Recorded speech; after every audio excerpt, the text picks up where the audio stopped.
Hola a todos los amigos de Filosofía Apuntes. Estamos con Ibn Khaldun nuevamente. La Al-Muqaddima, Discurso sobre la Historia Universal, libro sexto sobre la educación. Ya hemos visto anteriormente la introducción a este libro, lo vimos hace algunos días atrás, y ahora vamos con el capítulo primero, porque ya terminando la introducción que nos contaba sobre la epistemología, el ser humano, etcétera, y todo lo que creía Khaldun, vamos ahora con el capítulo primero. Vamos a ir del primero al noveno y vamos a ver que nos va a hablar Khaldun sobre las ciencias que él conoce y la enseñanza de estas ciencias también. Así que vamos a seguir en la línea de la educación en este podcast a la mano de Ibn Khaldun. Sin más dilación, vamos allá.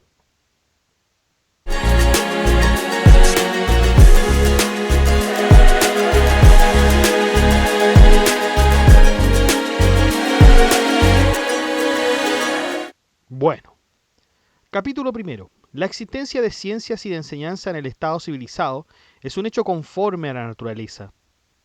Khaldun afirma que las ciencias y la enseñanza surgen de manera natural en la vida civilizada, como consecuencia directa de la facultad de la reflexión.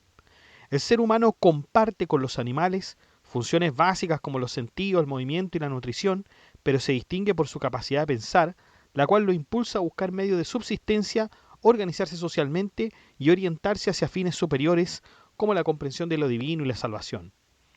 Esta misma facultad lo lleva a reconocer su ignorancia inicial y a buscar el conocimiento en otros, en quienes poseen mayor experiencia en la tradición transmitida por generaciones anteriores y en las enseñanzas de los profetas. Recordemos que Khaldun, cuando habla de la naturaleza del hombre en el libro, en este mismo libro, pero en la introducción, ahí por ahí por el medio y al final de la introducción dice, la naturaleza del hombre es que el hombre es un ser ignorante por naturaleza. Ignorante por naturaleza.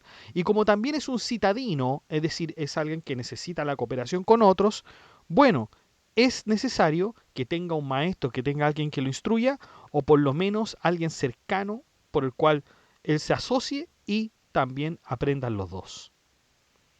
A partir de ese, a partir de esto, Khaldun nos dice que a partir de este aprendizaje, el hombre dirige su pensamiento hacia el estudio de la realidad, analizando sus características y desarrollando progresivamente un saber estructurado.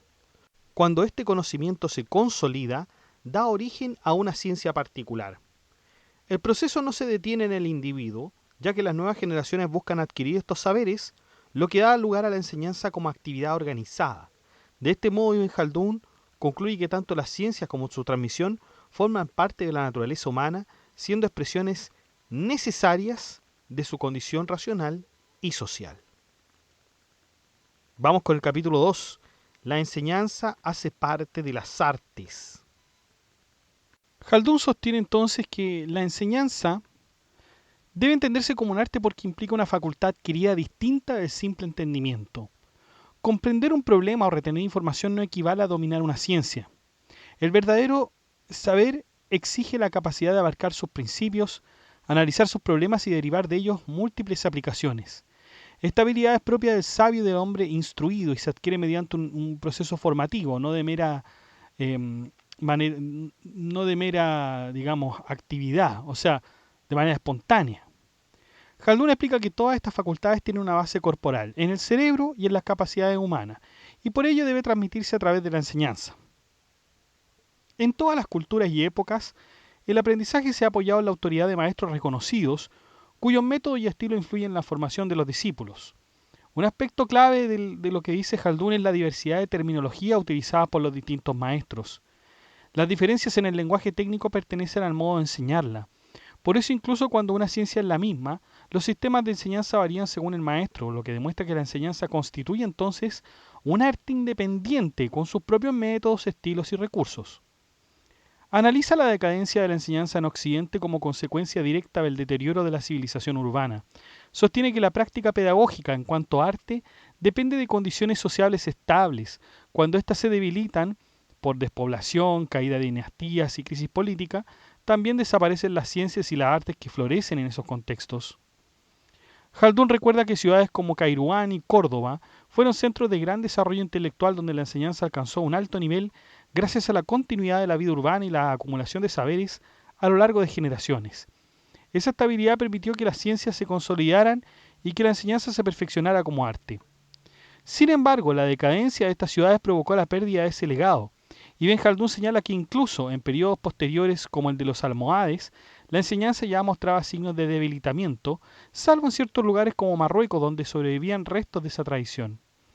Aún así, la persistencia de hábitos nómadas y la inestabilidad política impidieron que la civilización urbana se consolidara plenamente, lo que obstaculizó el desarrollo duradero de las ciencias y la enseñanza. Aún en contexto de decadencia puede mantenerse gracias a la transmisión personal entre maestros y discípulos. Relata el caso de Abul Qasim ibn Zaytun, quien tras la caída del poder almohade viajó a Oriente donde se formó con discípulos del Ibn al-Hatib, adquiriendo tanto conocimiento como un método pedagógico sólido. Al regresar a Túnez introdujo este sistema de enseñanza contribuyendo a revitalizar la formación intelectual en la región. Junto a él, Abu Abdallah ibn Shuaib, formado en Egipto, reforzó esta renovación educativa. Ambos lograron que una nueva generación de estudiantes se formara bajo su dirección, estableciendo una tradición pedagógica que se transmitió de maestro en maestro. Y esta cadena de enseñanza continuó con figuras como Mohammed ibn as-Salam, quien difundió el método entre sus discípulos y posteriormente se extendió a otras ciudades como Tlemcen. Sin embargo, Khaldun advierte la fragilidad de esta transmisión. La continuidad de la enseñanza depende de la existencia de discípulos que mantengan vivo el método. Al disminuir su número, la tradición corre el riesgo de desaparecer, lo que confirma entonces que las ciencias y su enseñanza requieren de un entorno social e institucional estable para perdurar. La enseñanza se transmite a través de maestros que viajan, aprenden y luego difunden métodos pedagógicos en sus lugares de origen. Destaca la figura de Abu Ali Nasir Eddin, quien viajó al oriente para formarse con discípulos de Ibn al-Hajib y perfeccionó su aprendizaje con Shihab al-Din al-Karafi. Gracias a esta formación alcanzó un alto nivel tanto en las ciencias racionales como en las tradicionales. Al regresar al Magreb, se estableció en Bujía, actual Bejaia, donde transmitió un método de enseñanza sólido que fue preservado por sus discípulos. Uno de ellos era Umran al-Machedali, quien llevó la tradición a Tlemcen, ampliando su difusión en la región. Sin embargo, Khaldun insiste nuevamente en la fragilidad de estas tradiciones, porque aunque estos métodos lograron difundirse, el número de discípulos que lo conservan es cada vez menor. Tras la cadencia de centros como Córdoba y Kairouán, ciudades como Fez quedaron sin un método de enseñanza regular, lo que dificultó la formación de una verdadera capacidad científica. Khaldun destaca que el desarrollo de esta facultad depende del ejercicio activo del conocimiento, especialmente el diálogo, la discusión y la argumentación. Estas prácticas permiten desatar la lengua y transformar el saber en una capacidad viva. Sin embargo, muchos estudiantes, a pesar de largos años de estudio, permanecen pasivos, acumulando información sin lograr dominarla ni aplicarla. Esto se traduce en una incapacidad para participar en debates o ejercer la enseñanza con eficiencia. Por otro lado, Khaldun es crítico de que se alcance el conocimiento mediante la mera memorización. Señala que aunque los estudiantes del Magreb decían que dedicaban muchos años al estudio, hasta 16, esto no se traducía en una mayor competencia a diferencia de lugares como Túnez, donde el proceso es más breve y eficaz. La causa de esta diferencia radica en la debilidad del sistema didáctico. Sin un método adecuado, el aprendizaje se vuelve lento, ineficiente, desconectado de su verdadero fin, que es la formación de una facultad intelectual activa. Contrasta la situación de la enseñanza en España con la del Oriente Islámico. Explica que tras el declive de la civilización musulmana y el avance del dominio cristiano, la actividad científica en la península prácticamente desapareció. Solo subsistieron el estudio de la lengua árabe y de las bellas letras, gracias a que en esas áreas se conservó cierta continuidad en los métodos de enseñanza. En cambio, disciplinas como la jurisprudencia quedaron reducidas a un recuerdo tenue y las ciencias racionales desaparecieron por completo debido a la interrupción de la tradición pedagógica. Además, Khaldun dice que los pocos musulmanes que permanecen en territorio hispánico se concentraban en la subsistencia más que en el cultivo del conocimiento, lo que refleja entonces una profunda ruptura entre civilización y vida intelectual. Entonces, la ciencia, nuevamente lo que dice Khaldun, dependen de un entorno estable, social e institucional. De otra forma, va a ser muy, muy difícil que esto se pueda sostener y que se pueda transmitir incluso. En contraste, en Oriente la tradición de la enseñanza se ha mantenido viva. Aunque antiguas ciudades como Bagdad, Basora y Kufa sufrieron decadencia, fueron reemplazadas por otros centros que continuaron promoviendo el saber. Regiones como Persia, Jorasán y Transoxiana, junto con el Cairo, mantuvieron una vida urbana activa y una población numerosa, condiciones que permitieron preservar y expandir las ciencias. Ahora bien, Khaldun hace hincapié en la creencia de que los pueblos de Oriente poseen una superioridad natural en inteligencia respecto de los del Magreb. Explica que esta opinión surge al observar el mayor desarrollo de la ciencia y de la arte en Oriente, lo que lleva a pensar erróneamente en una diferencia esencial entre los seres humanos de ambas regiones. Sin embargo, sostiene que la naturaleza humana es la misma y que las diferencias no provienen de la constitución del alma, salvo en casos extremos ligados a condiciones geográficas muy particulares. La verdadera causa de la superioridad oriental reside en el grado de civilización y en la influencia de la cultura. Allí donde las artes y la ciencia han alcanzado un desarrollo sostenido, la inteligencia se perfecciona como resultado de ese entorno. Khaldun nos señala que este fenómeno tiene relación obviamente con la vida sedentaria y urbana, en la cual los individuos adoptan normas de conducta, equilibrio y orden en todos los aspectos de la vida, en la alimentación, en la vivienda, la religión, las relaciones sociales y las prácticas cotidianas. Estas formas de vida organizadas y transmitidas como artes de generación en generación moldean el alma y fortalecen sus capacidades. La práctica constante de actividades estructuradas, en ese sentido, desarrolla la inteligencia y facilita la adquisición de nuevos conocimientos. Entonces, a partir de ello, hay un ejercicio constante de las artes y este ejercicio constante fortalece el intelecto, ya que dejan impresiones duraderas en el alma. Y estas impresiones configuran facultades que aumentan la claridad del entendimiento y la agilidad mental. De este modo, la inteligencia se perfecciona por la práctica y la experiencia, no por una supuesta superioridad innata. Khaldun compara al habitante de la ciudad con el del desierto, para mostrar que las diferencias de capacidad responden al entorno cultural. El citadino, el hombre de la ciudad, habituado a normas, técnicas y formas de vida organizadas, desarrolla habilidades que el hombre del desierto no ha tenido ocasión de adquirir. Y esto puede generar la impresión de una inferioridad natural que Khaldun rechaza explícitamente, señalando que ha conocido beduinos con gran inteligencia y juicio. El mismo error se comete al comparar orientales y occidentales. La mayor destreza de los primeros de la enseñanza y las artes se debe a un grado de civilización y no a una diferencia esencial en la naturaleza humana. Así, Khaldun concluye que las capacidades intelectuales dependen de las condiciones sociales y culturales y no de una constitución distinta del alma, como se confirma en el Corán, la Sura 35, versículo 1. Dios añade a la creación lo que le place. Vamos ahora entonces con el capítulo 3. Las ciencias se multiplican donde la civilización y el desarrollo social alcanzan un gran progreso. Dado que la enseñanza es un arte, como acabamos de establecer, su existencia depende de las condiciones propias de las grandes ciudades, donde la población, el lujo y la organización social permiten que las artes se perfeccionen y se multipliquen. Khaldun explica que el cultivo de las ciencias surge una vez que las necesidades básicas de subsistencia han sido satisfechas. Solo entonces los hombres pueden dedicarse a actividades superiores como el estudio y la investigación. Por esta razón, en los entornos rurales o poco desarrollados no existen las condiciones necesarias para el desarrollo del conocimiento, lo que obliga a quienes desean instruirse a trasladarse a centros urbanos. Khaldun recuerda ejemplos como los de Bagdad, Córdoba, Kairuán, Basora y Kufa, donde la prosperidad permitió un florecimiento extraordinario de las ciencias y una intensa actividad intelectual.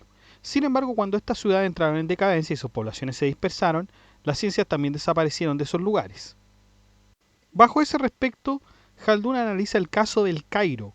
En su tiempo, para Khaldun, el Cairo era como el principal foco del saber, gracias a su larga tradición de estabilidad, población numerosa y civilización consolidada. Allí las artes y la enseñanza han alcanzado un alto grado de desarrollo confirmando que el conocimiento florece donde existe una base social sólida que lo sustente.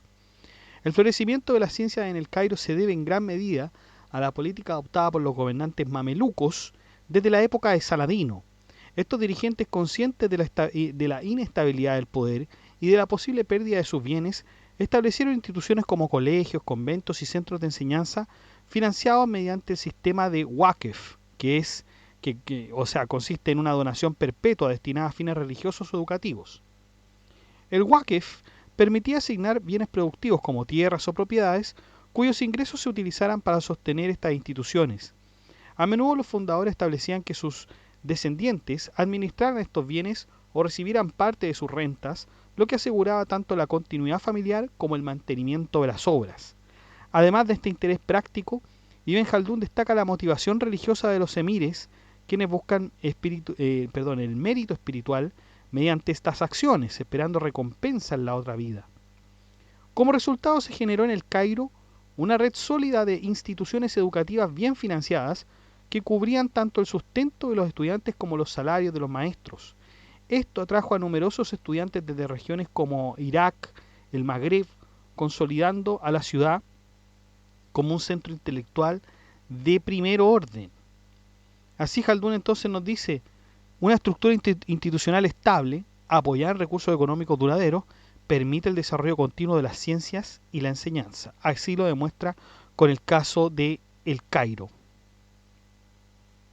Vamos con el capítulo 4, sobre las diversas ciencias que en nuestros días existen en la civilización musulmana.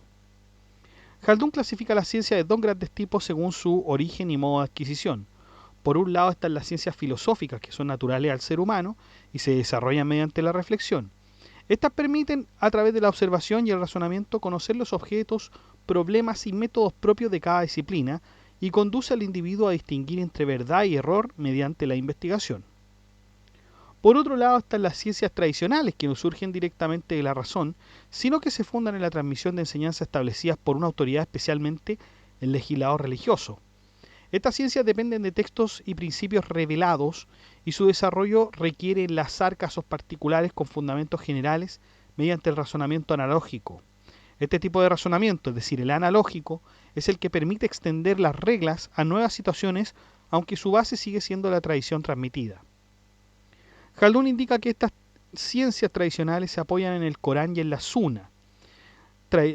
Acordémonos que la Sunna o Sunna es la tradición del profeta que recoge sus dichos y acciones, y que también incluye disciplinas auxiliares necesarias para su comprensión, como las relacionadas con la lengua árabe. De este modo se establece una distinción entre el conocimiento que el hombre alcanza por su propia capacidad racional y aquel que recibe por transmisión, ambos fundamentales dentro de la civilización. Dentro del mismo capítulo, multiplicidad de las ciencias. La multiplicidad de las ciencias se debe a la necesidad de conocer en detalle los mandatos divinos que rigen la vida humana. Estos mandatos se encuentran en el Corán, en la Sunna también, y en las doctrinas aceptadas por la comunidad musulmana. Para acceder a este conocimiento se requiere una serie de disciplinas especializadas. En primer lugar, la exégesis o el tafsir, que consiste en interpretar el significado del Corán. Luego la ciencia de las lecturas coránicas, el ilm al-qira'at, que estudia las distintas formas autorizadas de recitación. Y a esto se suma la ciencia del hadith, ilm al-hadith, encargada de verificar la autenticidad de las tradiciones mediante el análisis de las cadenas de transmisión y la confiabilidad de los transmisores. Otra disciplina fundamental es la jurisprudencia, ¿no?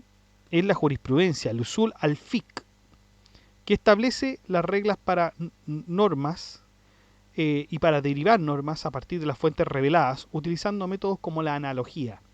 De este proceso surge la jurisprudencia, que es solamente fiqh, que regula las acciones humanas conforme a la ley divina. También distingue entre obligaciones externas relacionadas con las acciones del cuerpo y obligaciones internas vinculadas a la fe y la creencia. Estas últimas son objeto de la teología escolástica, ilm al-kalam, o más bien kalam, porque vamos a ver, muchachos, que el término escolástico es más bien absolutamente occidental, ¿ya? Pero es más bien kalam en la cultura islámica. Y esto busca fundamentar racionalmente los dogmas sobre Dios, el juicio final, el paraíso, el infierno y la predestinación. Khaldun dice que todas estas ciencias requieren como base el dominio de la lengua árabe, ya que es el vehículo de la revelación. Por ello, disciplinas como la lexicología, la gramática, la retórica y las bellas letras son indispensables para comprender correctamente los textos sagrados y desarrollar las ciencias tradicionales. ¿Y cuáles son las ciencias tradicionales? Bueno, son aquellas que pertenecen de manera propia al Islam, ya que están directamente vinculadas a la ley revelada por Dios y transmitida por el profeta.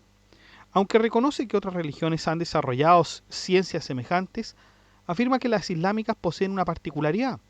Se fundan en una revelación considerada definitiva, lo que implica dejar de lado el estudio de las ciencias religiosas anteriores conforme a lo que establece la propia tradición islámica. Ahí Khaldun nos dice que estas ciencias han alcanzado un alto grado de desarrollo entre los musulmanes. Se ha perfeccionado su terminología, se han sistematizado sus contenidos y se les ha dotado de una estructura rigurosa y elegante. Cada disciplina contaba con especialistas reconocidos y capaces de enseñar y consolidar métodos estables de transmisión del conocimiento. Khaldun señala que tanto en Oriente como en Occidente estas ciencias florecieron cuando existían condiciones favorables, pero en su tiempo observa una clara decadencia en el Magreb, atribuida al debilitamiento de la civilización y a la interrupción de la tradición pedagógica. En contraste, considera probable que en Oriente estas ciencias continúen desarrollándose debido a la presencia de grandes centros urbanos, una población numerosa y el apoyo institucional proporcionado por las fundaciones pías, que habíamos dicho que son los Waqf, que financian la enseñanza y permiten su continuidad. Vamos con el capítulo 5 de las ciencias coránicas, la ciencia y la lectura. El Corán es la palabra divina transmitida fielmente por los compañeros del profeta, aunque con cierta variación en la pronunciación y articulación de algunas palabras. Y estas diferencias dieron origen a distintas formas de lectura, de las cuales se reconocieron 7 como auténticas, cada una asociada a un transmisor destacado dentro de la tradición. Estas 7 lecturas constituyen la base de la correcta recitación del Corán y han sido ampliamente difundidas y aceptadas. Aunque algunos intentaron incorporar otras variantes, los especialistas las rechazaron por carecer de una transmisión suficientemente segura. Khaldun también menciona un debate entre los doctores. Algunos consideran que estas diferencias no afectan la autenticidad del texto, ya que corresponden a modos de pronunciación difíciles de fijar con precisión. Otros sostienen que cada lectura ha sido transmitida con plena fiabilidad. Una posición intermedia admite la autenticidad de las lecturas en general, pero distingue ciertos aspectos fonéticos como la prolongación de la vocal alif o la suavización de la consonante hamza como elementos menos seguros de transmisión. Alif tenemos que pensar que es la letra del alfabeto árabe que puede indicar una vocal larga y hamza representa un sonido glotal, para que lo tengamos ahí a la vista.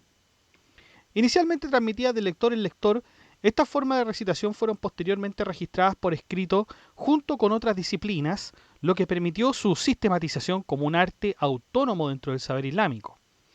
Este desarrollo se expandió en Oriente y en Al-Ándalus, alcanzando gran impulso bajo el patrocinio de gobernantes como Mujahid al-Amiri, quien, además de haber sido formado en esta disciplina, promovió activamente su estudio desde su corte en Denia. Su interés por la ciencia en general y por las lecturas coránicas en particular favoreció la consolidación de esta tradición en la región. En este contexto destacó Abu Amr al-Dani, considerado una autoridad en la materia, y a él se remontan muchas de las cadenas de transmisión, el isnad, es decir, como habíamos dicho, la secuencia de transmisores que garantiza la autenticidad de un conocimiento. Pero de las lecturas también, de las lecturas enseñadas en su tiempo. Sus obras, por ejemplo, el Taysir, título que significa facilitación o simplificación, adquirió un gran prestigio y reemplazó en gran medida a los tratados anteriores. Hay una etapa clave en la sistematización y enseñanza de las lecturas coránicas, destacando el papel de Ibn al-Shatibi. Este autor resumió y organizó la obra de Abu Amr al-Dani en un poema didáctico, utilizando letras del alfabeto como símbolos para representar a los distintos lectores. Esta forma versificada facilitó la memorización, convirtiéndose en un texto fundamental que fue ampliamente enseñado especialmente a niños en el Magreb y al-Ándalus. Jaldún aborda la inclusión del estudio de la ortografía coránica, es decir, la forma particular en que se describen ciertas palabras del Corán, muchas veces en desacuerdo con las reglas habituales del árabe. Estas irregularidades, como la adición o supresión de letras o el uso de formas gráficas inusuales, motivaron la creación de tratados específicos para su comprensión y enseñanza. Entre estos destaca la obra Al-Muqni de Abu Amr al-Dani, que se convirtió en una referencia autorizada. Posteriormente estas enseñanzas también fueron versificadas por Ibn al-Shatibi, lo que consolidó siempre su difusión. Otros autores como Abu Dawud ibn Najja aplicaron el estudio de estas variantes y más tarde Al-Harraz recopiló nuevas irregularidades en otro poema. Con el tiempo los estudiantes del occidente islámico comenzaron a centrarse casi exclusivamente en este último tratado, dejando de lado las obras anteriores. En el mismo capítulo, exégesis del texto coránico. El Corán fue revelado en lengua árabe, conforme al estilo propio de los árabes, por lo que en su momento era plenamente comprendido por ellos. La revelación se produjo de manera gradual, respondiendo a distintas circunstancias y contiene tanto enseñanzas doctrinales como normas prácticas para la vida. El profeta tuvo un papel central en la interpretación del texto, explicó su significado, distinguió entre versículos que mantienen su vigencia y aquellos que fueron sustituidos por otros posteriores. Por ejemplo, ahí entra un concepto muy importante que es el de abrogación, es decir, reemplazo de una norma por otra revelada después. Y comunicó a sus compañeros el contexto en que cada pasaje fue revelado. Estos conocimientos, incluyendo el sentido profundo de ciertas aleyas, fueron transmitidos oralmente por los compañeros y luego por sus discípulos a las generaciones siguientes. Con el tiempo estas enseñanzas se sistematizaron y se integraron en compilaciones escritas, dando origen a la ciencia del tafsir. Autores como Al-Tabari, Al-Waqidi, Al-Tahalebibi reunieron y organizaron este material basándose en la tradición transmitida. Paralelamente, las ciencias del lenguaje árabe como la gramática, la lexicología y la retórica se desarrollaron como disciplinas formales debido a que el dominio natural de la lengua comenzó a perderse con el tiempo. Estas ciencias se volvieron indispensables para interpretar el Corán, ya que permitieron, de alguna manera, comprender su estilo y precisión expresiva. Jaldún entonces distingue dos formas de exégesis coránica. Exégesis coránica entendámoslo como el tafsir. Y entre estas hay dos, es la tradicional y la filológica. La primera se basa en la transmisión oral que remonta a los primeros musulmanes y abarca materias como la abrogación, nash, que significa la sustitución de un versículo por otro posterior, y las circunstancias de la revelación, asbab al-nusul, y el sentido específico de cada aleya. Este conocimiento depende exclusivamente de lo transmitido por los compañeros del profeta y sus discípulos.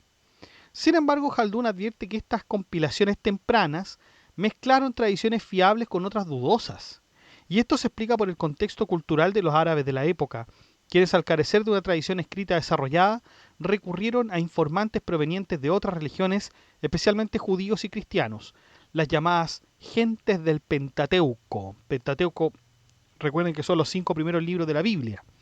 Para responder, ¿y esto para qué? Para responder sobre el origen del mundo y otros temas complejos. Entre estos transmisores se encuentran figuras como Ka'b al-Ahbar, Wahb ibn Muhnabih y Abdallah ibn Salam.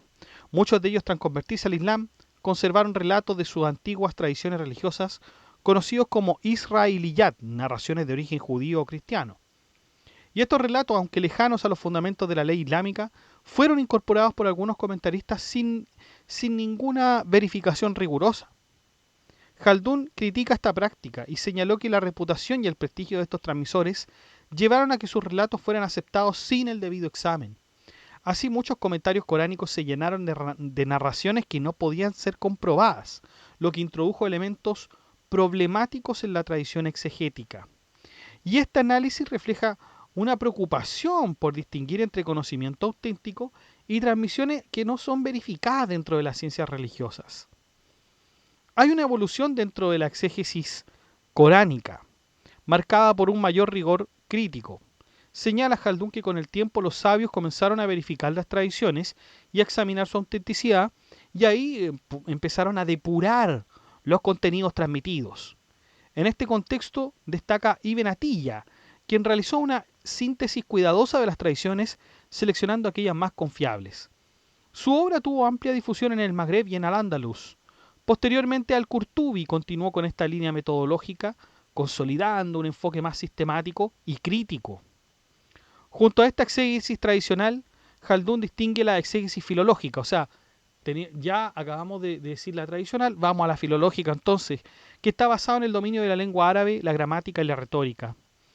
Esta rama se vuelve especialmente relevante cuando el conocimiento lingüístico deja de ser natural y pasa a enseñarse como un arte. Aunque suele complementarse con la exégesis tradicional, en algunos comentarios adquiere un papel central. Entre las obras más destacadas de este tipo se encuentra Al-Kashaf de Al-Samazhari, reconocido por su brillantez en el análisis lingüístico y retórico. Sin embargo, Jaldún advierte que su autor pertenecía a la escuela teológica de los mutasilíes, que era la corriente racionalista del Islam, lo que lo llevó a introducir interpretaciones doctrinales controvertidas. Por ello, algunos doctores sunitas desaconsejaron su uso, aunque reconocieron su valor filológico. Más adelante menciona la obra de Sharaf al-Din al-Tibi, quien comentó críticamente el trabajo de al-Samazhari, refutando sus posiciones teológicas y reinterpretando los pasajes de una perspectiva sunita. Esta obra destaca por su profundidad, en todo caso, en retórica y esfuerzo por armonizar el análisis lingüístico. Vamos con el capítulo 6 de las ciencias que tienen por objeto las tradiciones. Para partir, Jaldún nos va a hablar de las ciencias del hadiz, el hadith o los hadices, que es el estudio de las tradiciones del profeta. Y destaca una de las ramas más complejas, que es el conocimiento de lo abrogante y lo abrogado, que habíamos hablado antes. Esto quiere decir la identificación de normas que sustituyen a otras anteriores. Y esta doctrina reconoce que algunas disposiciones reveladas fueron reemplazadas por otras posteriores, lo que se entiende como una manifestación de la misericordia divina al adaptar las obligaciones a las circunstancias de los creyentes. Jaldún explica que cuando dos textos, ya sea del Corán o de la Sunna, parecen contradecirse y no pueden armonizarse mediante interpretación, se hace necesario determinar cuál fue revelado o pronunciado primero. De este modo, se puede establecer que el texto posterior anula al anterior. En el caso del Corán, esta materia se estudia dentro de la exégesis. En cambio, en las tradiciones proféticas, constituye una disciplina autónoma dentro de las ciencias del hadiz. Ibn Jaldún subraya la dificultad de esta tarea, citando a Al-Zuhri, quien señala que los sabios han dedicado grandes esfuerzos a distinguir entre lo arrogante y lo arrogado. También menciona a Shafi como uno de los más destacados conocedores de esta materia. Para entenderlo un poquito más, muchachos, los hadices son los relatos o narraciones que transmiten las palabras, acciones, aprobaciones o costumbres del profeta Mohammed. Entonces ellos son una fuente del Islam junto con el Corán, porque nosotros tenemos ya el Corán directamente, pero otras cosas son las costumbres, las palabras, lo que aprobaba, lo que no aprobaba el profeta. Y eso obviamente fue registrado por algunos sabios, ¿no es cierto?, por alguna autoridad, gente que estuvo con él, etcétera. Esto es como cuando uno estudia derecho y ve las fuentes del derecho, y uno puede decir, bueno, la fuente del derecho puede ser la ley, la constitución, la doctrina, la jurisprudencia. Bueno, aquí también tenemos distintas fuentes. Por otro lado tenemos el isnad. El objetivo del isnad es determinar qué relatos sobre las palabras y actos del profeta pueden considerarse obligatorios para la conducta de los creyentes según el grado de certeza que ofrezcan. Y para ello se exige un análisis riguroso de cada narrador, evaluando su probidad, honestidad moral y su precisión, es decir, la capacidad de memoria y exactitud en la transmisión.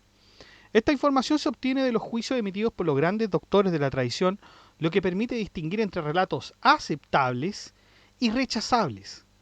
También se consideran las diferencias de autoridad entre los transmisores, desde los compañeros del profeta hasta sus discípulos, y las condiciones específicas en que se produjo la transmisión. Un aspecto clave es la clasificación de los isnad.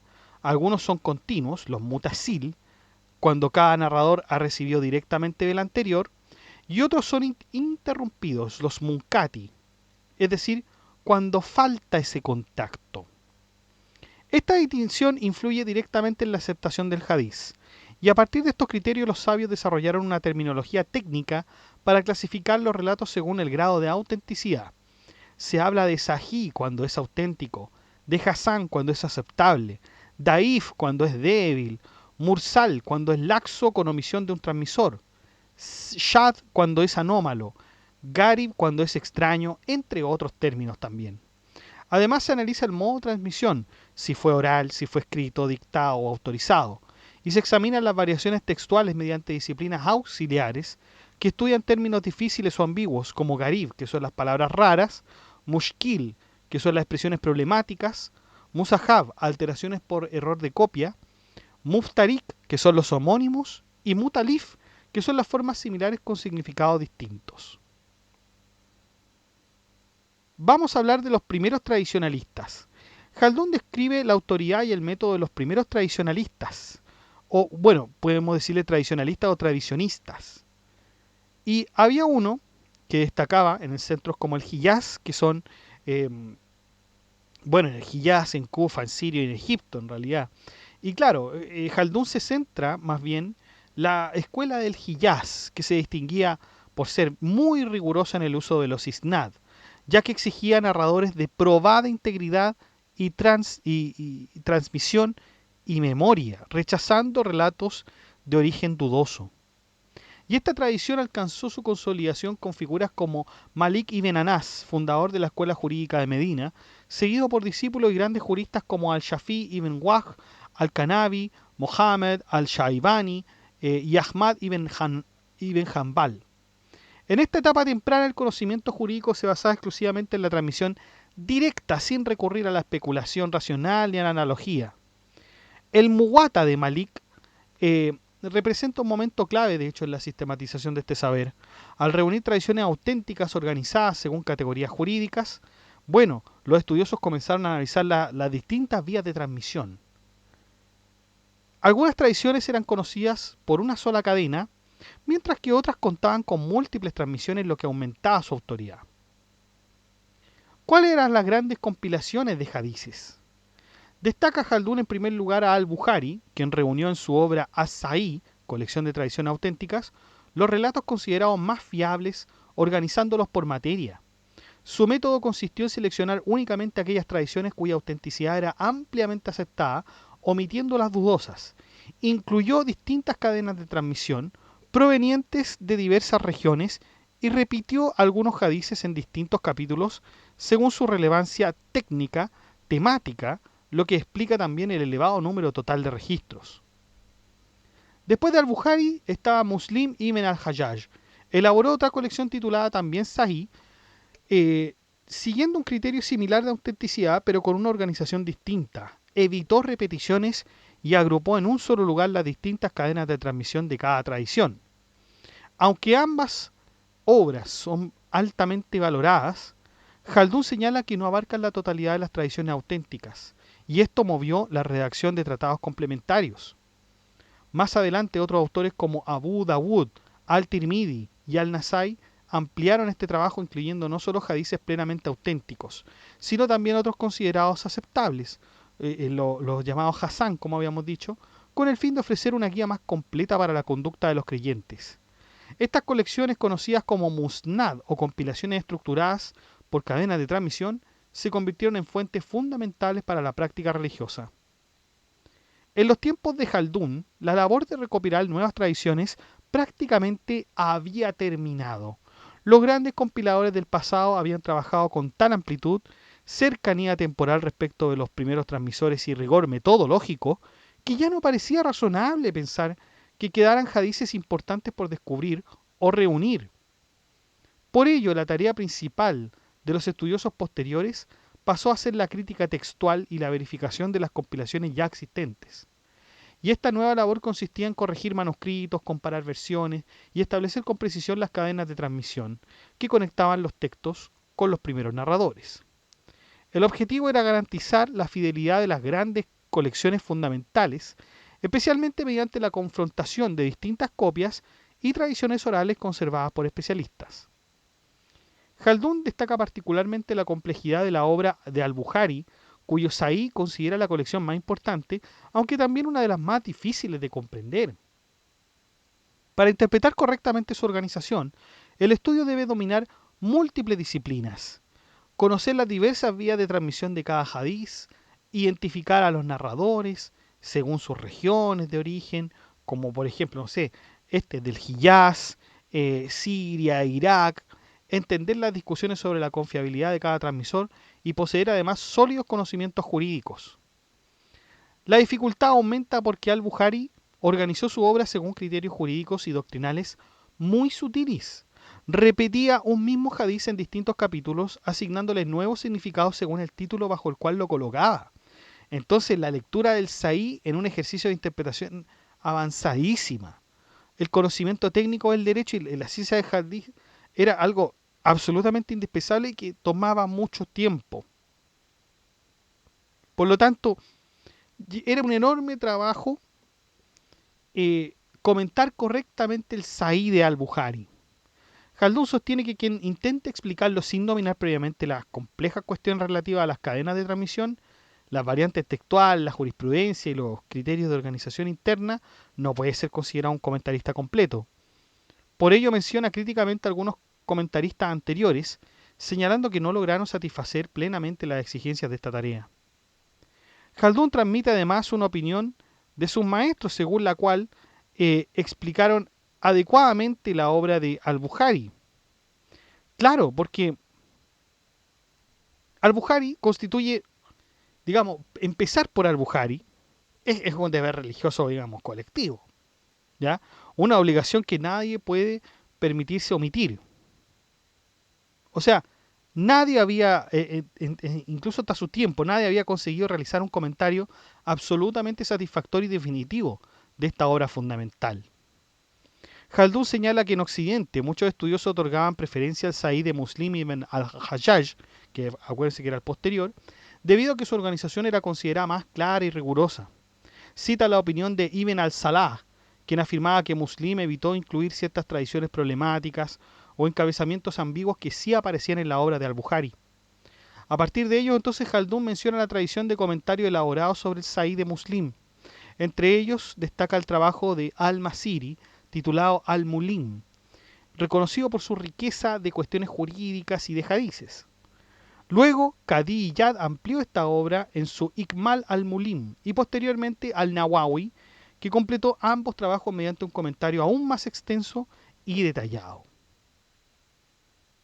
Hay otros también, hay otros tradicionalistas que siguieron el trabajo, ¿no? Porque Khaldun no se queda ahí en al-Bukhari y Muslim. Claro, estas eran las que eran comentadas constantemente. Sin embargo, muchas de esas obras estaban orientadas principalmente al derecho práctico y no desarrollaban en detalle aspectos técnicos propios de la ciencia del hadiz. Por ello, surgieron tratados complementarios destinados a explicar las cadenas de transmisión, las variantes textuales y los criterios de autenticidad. Bueno, y ahí Khaldun empieza a explicar los criterios de los distintos grados de confiabilidad de las tradiciones. Ya sabemos que unas sí son confiables, otras no, otras tienen un carácter mixto, etcétera. Pero bueno, esta clasificación fue obra de los grandes críticos y especialistas del hadiz, porque ya no quedaba mucho espacio para nuevas verificaciones sobre tradiciones cuya autenticidad ya había sido determinada por ellos. Entonces era bastante poco lo que tenían que hacer. Ahora hay un ejemplo. Khaldun se detiene en un ejemplo de la extraordinaria memoria y conocimiento de al-Bukhari. Cuando llegó a Bagdad, algunos tradicionalistas o tradicionistas alteraron deliberadamente las cadenas de transmisión de ciertos hadices para ponerlo a prueba, al mismo Bukhari. Y al-Bukhari detectó inmediatamente las modificaciones y restituyó cada texto a su isnad correcto. O sea, demostró un dominio absoluto de las tradiciones y las vías de transmisión. Y ahí, desde ese momento, se consolidó aún más su prestigio como una de las máximas autoridades de la disciplina. Menciona diferencias entre los grandes juristas respecto de la cantidad de tradiciones que manejaban. Abu Hanifa poseía relativamente pocas, mientras que Malik ibn Anas reunió alrededor de 300 que eran auténticas en el Muwatta. Por su parte, Ahmad ibn Hanbal recopiló unas 50.000 en su Musnad. Entonces, realmente hubo un trabajo ahí de recolección bien importante. Responde Jaldún a quienes criticaban a ciertos grandes juristas por haber transmitido pocas tradiciones, los ahadith. Considera que esa acusación nace de la ignorancia y de la pasión sectaria, porque resulta absurdo pensar que figuras de semejante prestigio religioso hubiesen descuidado deliberadamente la suna, es decir, la tradición, siendo precisamente ella una de las fuentes esenciales de la ley islámica junto con el Corán. Estos juristas limitaron el número de hadices transmitidos por extrema prudencia metodológica. Preferían abstenerse de narrar tradiciones dudosas antes que correr el riesgo de difundir relatos débiles o defectuosos. Además, eran conscientes que las cadenas de transmisión podían ser objeto de críticas y cuestionamientos, por lo que solo aceptaban aquellas tradiciones que cumplían rigurosamente. En ese contexto, Jaldún defiende especialmente a Abu Hanifa, cuya cantidad de tradiciones transmitidas era relativamente pequeña, y señala que era por su severidad de criterios bien rigurosos, bien críticos. Exigía pruebas muy sólidas sobre la fiabilidad de los narradores y la continuidad de las cadenas de transmisión. Como una crítica demasiado estricta podía debilitar aquí incluso relatos ampliamente aceptados, entonces él terminó seleccionando únicamente un número reducido de hadices. Añade también una explicación histórica. Los estudiosos del Hiyaz difundieron más tradiciones porque Medina había sido el centro, obviamente, de la emigración del profeta y de muchos de sus compañeros. En cambio, quienes se trasladaron a Irak estuvieron absorbidos por la guerra y la expansión militar, lo que limitó obviamente la transmisión sistemática de hadices. Sostiene que la mejor prueba de la autoridad de Abu Hanifa es la enorme influencia de su escuela jurídica dentro del Islam. La confianza que generaciones enteras de musulmanes depositaron en sus juicios demuestra, según Jaldún, que se trataba de uno de los grandes maestros tanto del derecho como de las ciencias de las tradiciones. Muchos tradicionistas posteriores fueron menos estrictos que Abu Hanifa respecto de las condiciones necesarias para aceptar un hadiz. Por ello transmitieron un número mucho mayor de relatos, guiados igualmente por la buena fe y el esfuerzo personal de la búsqueda de la verdad religiosa. Tras la muerte de Abu Hanifa, sus discípulos suavizaron parte de ese rigor crítico y difundieron numerosas tradiciones. En ese contexto menciona a Al-Tahawi, cuya obra Musnad reunió una gran cantidad de hadices y alcanzó considerable prestigio. Sin embargo, Jaldún señala que esta colección no podía equipararse a los dos grandes Sa'id de al-Bukhari y Muslim ibn al-Hajjaj, debido a que estos últimos seguían criterios de autenticidad reconocidos universalmente por los especialistas. La principal crítica dirigida al Tahawi es que aceptaba transmisiones provenientes de narradores poco conocidos o insuficientemente examinados, mientras que al-Bukhari y Muslim mantenían estándares mucho más severos respecto de la confiabilidad de los transmisores y la continuidad de las cadenas. Por ello, la comunidad académica musulmana terminó considerando los dos Sahih como las colecciones más seguras y autorizadas de la Sunna. Jaldún insiste, no obstante, en que estas diferencias metodológicas no deben transformarse en ataques contra la honorabilidad de los sabios. Todos actuaron, según Jaldún, con sinceridad religiosa y dedicación intelectual y por ello merecen respeto y una interpretación benevolente de sus decisiones críticas. Vamos con el capítulo 7 de la jurisprudencia y de la ciencia de partición de las sucesiones, que es de aquella el complemento. Jaldún describe la jurisprudencia islámica, es decir, fiqh, F-I-Q-H, y lo define como el conocimiento de los mandatos establecidos por Dios respecto de las acciones humanas. Y estos mandatos pueden imponer obligaciones, prohibiciones, recomendaciones, desaprobaciones o simples permisos. La fuente de donde se extraen son el Corán, la Sunna, que es la tradición del profeta, como sabemos, y otros indicios transmitidos por el legislador divino para orientar a los creyentes. Jaldún explica que la jurisprudencia consiste exactamente en deducir normas concretas a partir de esas fuentes. Sin embargo, los primeros musulmanes no siempre coincidieron con sus conclusiones jurídicas. Jaldún considera que estas diferencias eran inevitables debido a varios factores. Uno de ellos era la propia lengua árabe, cuyas palabras admiten múltiples significados y matices, especialmente en los textos religiosos, lo que abría espacio a interpretaciones diversas. Otro motivo de desacuerdo provenía de las tradiciones proféticas. Los hadices llegaban por cadenas de transmisión de distinta fuerza y en ocasiones parecían contradictorios entre sí. Esto obligaba a los juristas a evaluar cuál poseía mayor autoridad o autenticidad. Además, algunas indicaciones del profeta no habían sido expresadas de manera completamente explícita, lo que también generaba interpretaciones divergentes. La aparición constante de situaciones nuevas que no estaban previstas literalmente en los textos sagrados también era uno de los obstáculos, ¿no?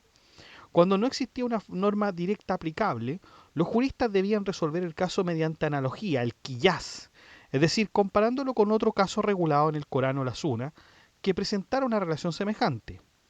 Así la jurisprudencia islámica aparece entonces, o más bien tuvo que verse en la situación de ser una disciplina dinámica, construida a partir de interpretación, de comparación, de razonamiento jurídico, lo que explica naturalmente la diversidad de escuelas y opiniones dentro del mismo Islam.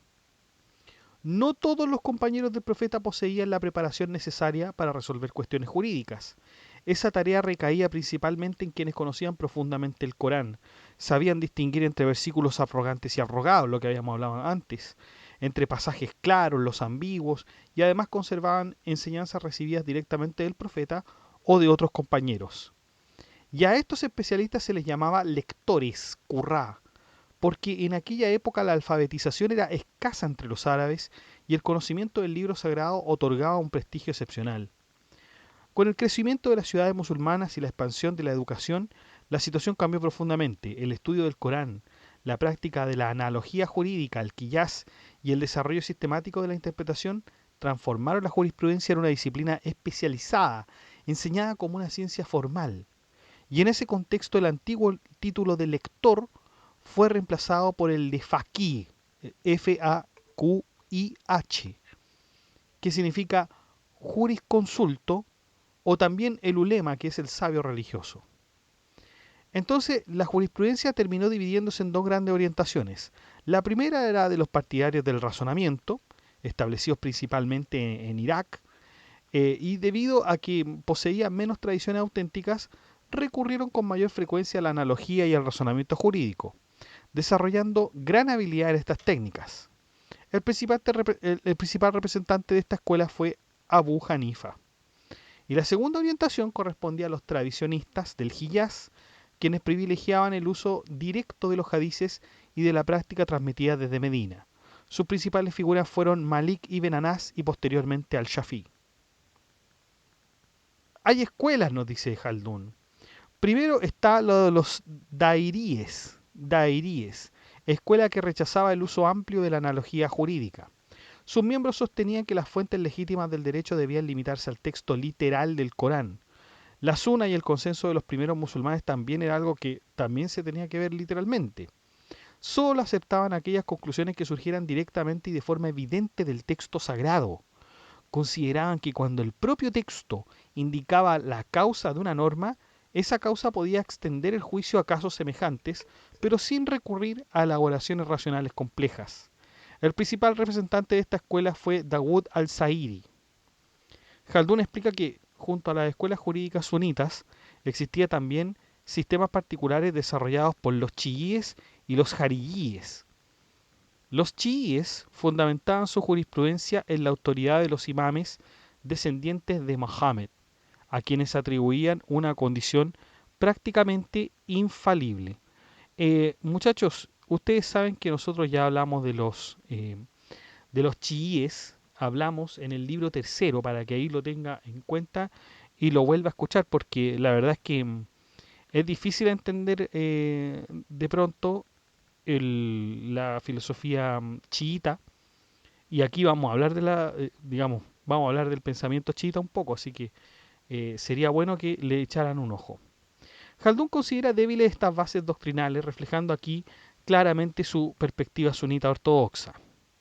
Respecto de los jaríes, señala que elaboraron igualmente sus propias doctrinas jurídicas, aunque fueron ampliamente rechazadas por la mayoría musulmana y terminaron marginadas. Según Jaldún, apenas se conservan rastros de sus enseñanzas fuera de algunas regiones aisladas donde todavía subsistían comunidades vinculadas a esa corriente. Jaldún observa además que las obras jurídicas de chiíes y de jaríes circulaban únicamente en territorios dominados históricamente por estas sectas, como ciertas regiones de Oriente Islámico y del Yemen. Muchas de esas obras contenían opiniones consideradas extrañas o alejadas de la ortodoxia sunita. La escuela Da'irí prácticamente había desaparecido en su época, absorbida por el rechazo de la mayoría ortodoxa.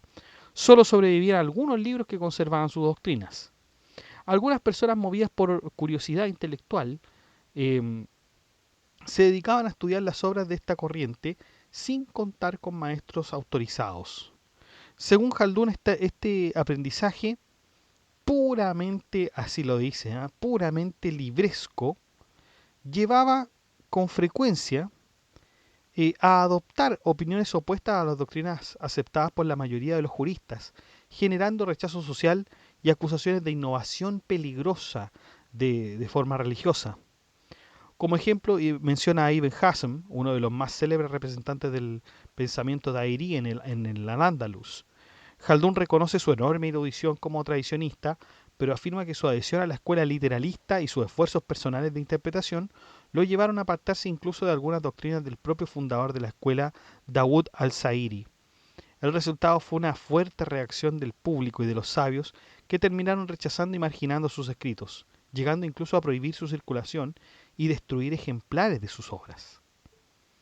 Tras la desaparición de los dairíes, Jaldún considera que quedaron esencialmente dos grandes tradiciones jurídicas sunitas dominantes, la escuela de los juristas iraquíes y la de los tradicionistas del Hiyaz.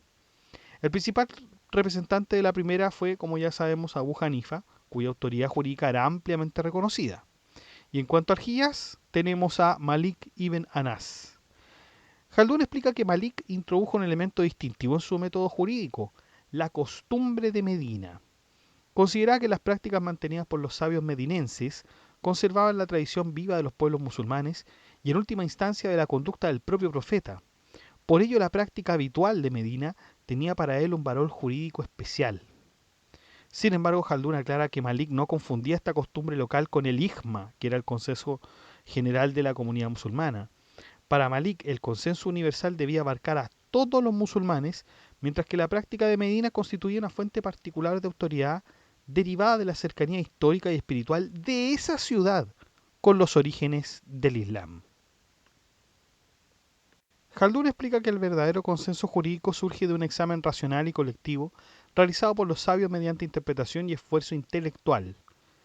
En cambio, la práctica de los habitantes de Medina tenía para Malik un carácter distinto porque representaba una tradición viva transmitida de generación en generación desde los tiempos del profeta.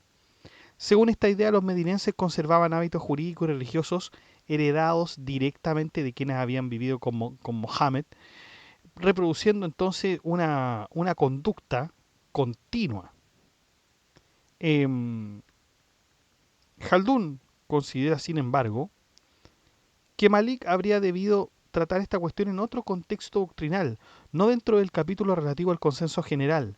A su juicio, la práctica de Medina se relacionaba más bien con otras fuentes jurídicas discutidas entre los juristas, como las leyes de comunidades anteriores, la opinión aislada de un compañero del profeta, o el istishab, es decir, el principio jurídico que presume la continuidad de una situación mientras no exista prueba en contrario. Jaldún pasa a la figura de Al-Shafi, a quien presenta como un gran conciliador entre las dos grandes corrientes de su tiempo. Después de estudiar con los discípulos de Malik y viajar al Irak, Al-Shafi conoció también el método racional de los seguidores de Abu Hanifa. Gracias a ello elaboró una escuela propia que integraba elementos de ambas tradiciones, la atención a las tradiciones del Hiyaz y el razonamiento analógico desarrollado por los iraquíes. Y esta síntesis dio origen a una nueva escuela jurídica independiente y llevó a Al-Shafi a rechazar varias doctrinas maliquíes. Menciona a Ahmad ibn Jabal, reconocido ampliamente por su autoridad en las ciencias del hadiz.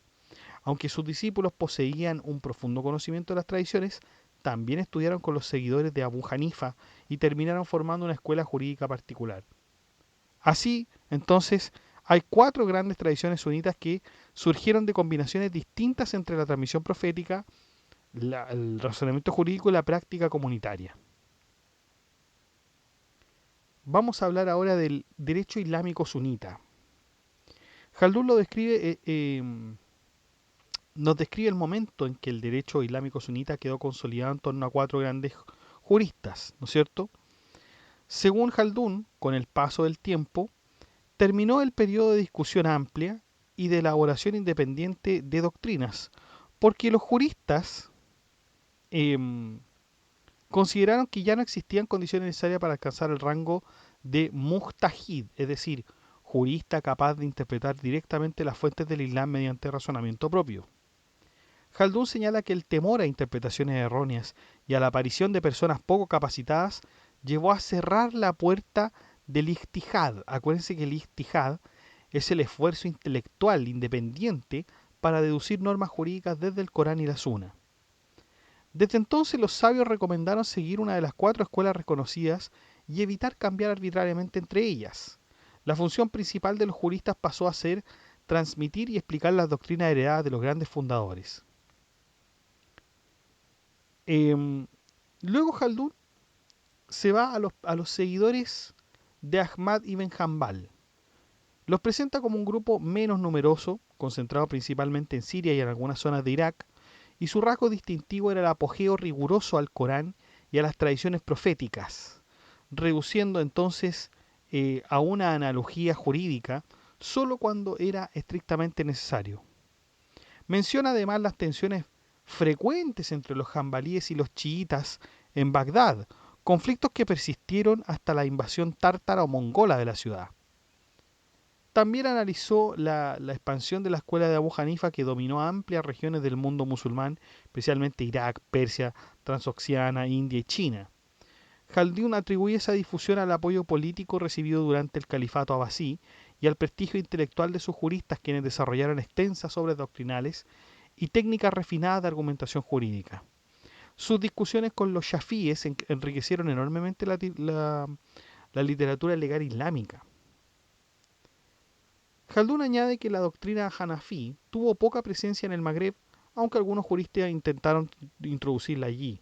Entre ellos menciona a Ibn al-Arabi y a Abu al-Walid al-Baji, quienes llevaron esas enseñanzas al occidente tras sus viajes y estudios en Oriente.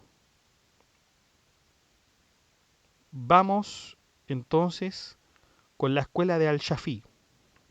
Esta doctrina alcanzó una gran difusión especialmente en Egipto, aunque también se extendió por Irak, Jorasán y Transoxiana.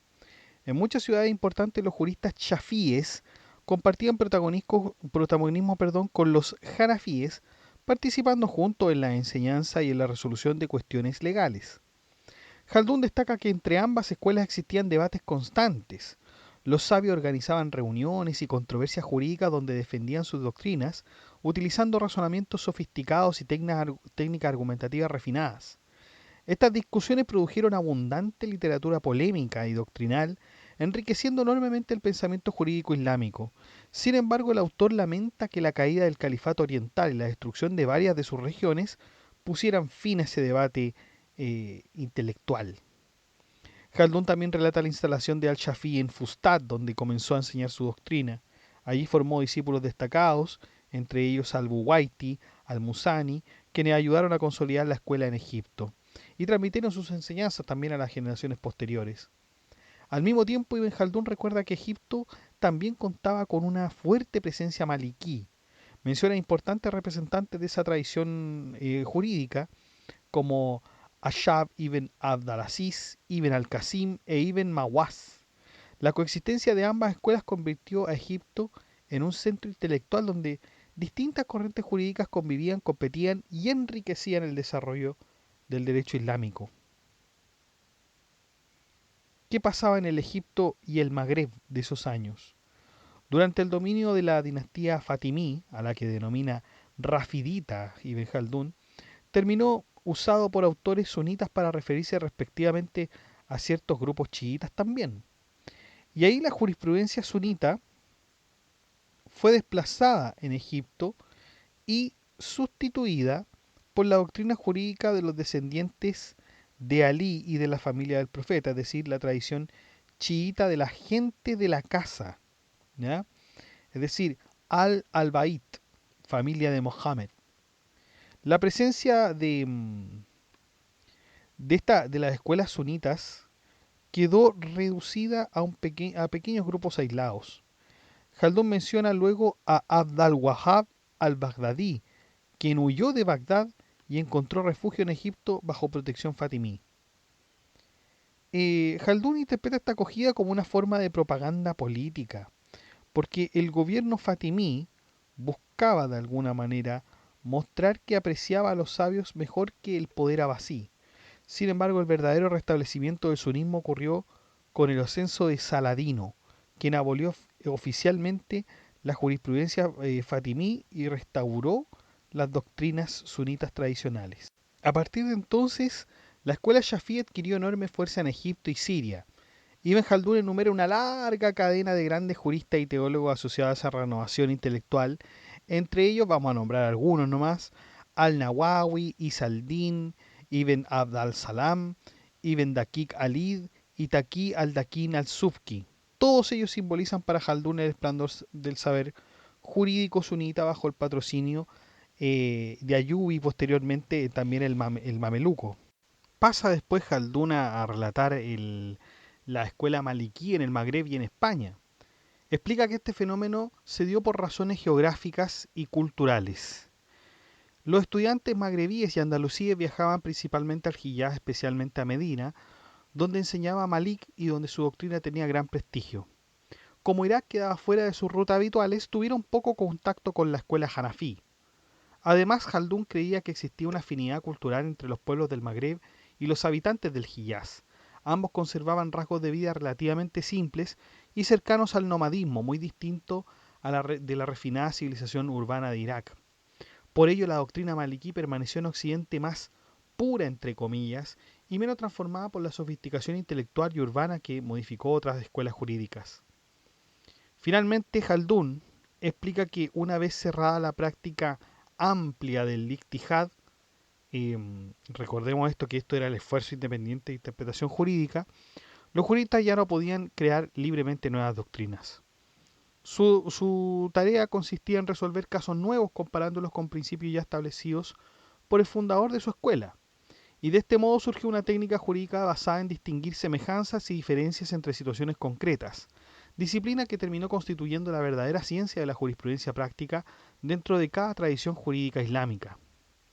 Toda la población del occidente musulmán seguía la doctrina de Malik ibn Anas. Sus discípulos se habían dispersado por Egipto e Irak, donde surgieron numerosos juristas maliquíes de prestigio como Abd al-Wahhab al-Baghdadi y otros sabios que consolidaron la tradición jurídica en la escuela. Egipto, por su parte, contó con figuras relevantes como Ibn al-Qasim, que ya lo habíamos nombrado, y Ashab ibn Abd al-Aziz, quienes ayudaron a transmitir y sistematizar las enseñanzas de Malik. Khaldún destaca luego el papel decisivo de Yahya ibn Yahya al-Jaidi, quien viajó desde España hasta Medina para estudiar directamente con Malik. Allí reforzó el Muwatta, que ya habíamos hablado del Muwatta, que es una de las primeras grandes compilaciones jurídicas y de tradiciones islámicas, y regresó convertido en uno de los principales transmisores de la obra en Al-Ándalus. Gracias a él, el maliquismo adquirió enorme prestigio entre los musulmanes hispanos. Después apareció Abd al-Malik ibn Habib, quien estudió con los discípulos egipcios de Malik y difundió aún más la escuela en España mediante su obra Al-Wadija, la exposición clara, eso significa. Uno de sus discípulos, que fue Al-Utbi, redactó posteriormente Utbiya, otro importante compendio jurídico. Estas obras se transformaron en textos fundamentales para la enseñanza del derecho islámico occidental. Khaldún también muestra el desarrollo del maliquismo en Ifriqiya, donde Asad ibn al-Furat recopiló numerosas decisiones jurídicas aprendidas de los discípulos de Abu Hanifa y luego de los maliquíes. Su obra fue revisada críticamente por Sahnú, quien terminó componiendo la célebre Mudawana. Mudawana es una gran compilación sistemática del derecho maliquí. Esta obra se convirtió en el texto jurídico más influyente del norte de África musulmán. Khaldún describe además cómo con el tiempo surgieron múltiples resúmenes, comentarios y manuales destinados a facilitar la enseñanza de estas normas y matrices, ¿no? Juristas como Ibn Abi Said al-Qayrawani, al-Baradi e Ibn Rushd desarrollaron extensas síntesis y comentarios que consolidaron definitivamente la doctrina maliquí en el Magreb y en Al-Ándalus. Concluye finalmente este capítulo 7 mostrando cómo la caída de Córdoba y Kairouán no destruyó la escuela maliquí. Por el contrario, después de esas crisis políticas, el Magreb terminó identificándose aún más con esa doctrina que quedó establecida como la tradición jurídica dominante del occidente islámico. Vamos con el capítulo 8 de la ciencia que tiene por objeto la partición de las sucesiones. Esta es una disciplina jurídica y matemática destinada a calcular con exactitud las cuotas que corresponden a cada heredero. Khaldun explica que esta ciencia permite determinar las partes alícuotas fijadas por la ley religiosa para los distintos herederos. Por ejemplo, destaca el papel fundamental de los cálculos matemáticos dentro del derecho islámico de sucesiones. Pero esto tiene un problema. Uno de los problemas centrales que menciona es la munasahat, es decir, la transmisión sucesiva de herencias antes de completarse el reparto original. ¿Cómo esto? Ocurre, por ejemplo, cuando uno de los herederos fallece antes de recibir efectivamente su parte, obligando a redistribuir esa porción entre sus propios herederos. Y la situación genera una cadena de repartos sucesivos que debe resolverse mediante operaciones precisas para evitar errores en las proporciones legales.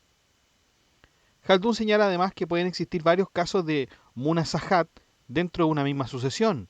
Mientras más compleja sea la cadena hereditaria, más elaborados serán los cálculos necesarios. El jurista debe entonces rectificar constantemente el valor de las cuotas y reasignar correctamente las participaciones conforme a las normas religiosas. Y aún hay otro tipo de dificultad, las herencias de dos aspectos. Se trata de casos en que aparece un heredero cuya existencia es reconocida por algunos coherederos, pero negada por otros. Frente a esa disputa, el especialista en sucesiones debe calcular distintas hipótesis posibles y determinar cómo repartir provisionalmente los bienes según cada escenario jurídico. Aunque la partición de herencia forma parte de la jurisprudencia, posee características tan particulares que los juristas las separaron de los demás capítulos del derecho. La razón principal es que esta materia depende en gran medida de operaciones matemáticas complejas. El jurista especializado en sucesiones debía dominar simultáneamente las normas religiosas y las técnicas de cálculo necesarias para distribuir correctamente las cuotas hereditarias. Khaldun enumera además varios tratados famosos sobre esta disciplina, especialmente dentro de la escuela maliquí de España y de Efriquilla. Menciona obras de juristas como por ejemplo Ibn Thabit y Al-Jaufi, así como otros tratados utilizados por los musulmanes de Trípoli y otras regiones. También recuerda que las escuelas Shafi'i, Hanafi y Hanbalí produjeron numerosos trabajos especializados, muchos de ellos extremadamente complejos desde el punto de vista matemático. Para Khaldun esta ciencia posee una nobleza especial porque une dos formas de conocimiento distintas, por un lado la tradición y por otro lado el razonamiento matemático. Pero gracias a esa combinación el especialista puede resolver disputas hereditarias con precisión y seguridad, incluso cuando las proporciones parecen confusas o los encargos del reparto ignoran cómo proceder. Señala que ciertos doctores llevaron el análisis matemático tan lejos que comenzaron a utilizar procedimientos relacionados con el álgebra y la extracción de raíces para resolver problemas sucesorios extraordinariamente difíciles. Estas cuestiones eran raras en la práctica cotidiana, pero servían para ejercitar el intelecto y perfeccionar la capacidad de razonamiento jurídico. Este tipo de ejercicios matemáticos, aunque poco útiles en la mayoría de los casos reales, cumplían una función normativa muy importante. Ayudaban a disciplinar también la mente del jurista y a desarrollar la habilidad necesaria para manejar con rigor los problemas complejos de la distribución hereditaria. Muchos especialistas en el reparto hereditario afirmaban que esta disciplina era una de las más importantes de todas las ciencias islámicas. Para justificar esa idea citaban una tradición atribuida a Mohammed, transmitida por Abu Huraira, según la cual los faraíd constituían la tercera parte de la ciencia. La tercera parte de la ciencia o incluso la mitad de la ciencia. Los juristas interpretaban aquí la palabra faraid como una referencia específica a las cuotas siempre hereditarias. Sin embargo, Jaldún rechaza esta interpretación. A su juicio, esa lectura es producto de una confusión terminológica surgido siglos después del Islam primitivo. Explica que el término faraid no significaba originalmente derecho sucesorio, sino prescripciones obligatorias en sentido general. La palabra de la raíz árabe farid vinculada a la idea de decretar, imponer o prescribir una obligación era la correcta. Por eso, cuando la tradición habla de los faraid, Jaldún entiende que se refiere al conjunto de las obligaciones religiosas establecidas por la ley islámica, prácticas devocionales, normas morales, deberes jurídicos y reglas de conducta, de prescripción. En consecuencia, no tendría sentido restringir el significado exclusivamente a la repartición de herencias. Ahora, Jaldún sostiene que el uso especializado de la palabra faraid para designar únicamente el derecho sucesorio surgió mucho después, cuando los juristas comenzaron a sistematizar la ciencia y a crear terminologías precisas para cada disciplina. En la época de los primeros musulmanes, el término conservaba todavía un significado mucho más amplio. Vamos con el capítulo 9 de los fundamentos de la jurisprudencia y de lo que a ellos se conexiona, es decir, la ciencia de las materias controvertidas y la dialéctica.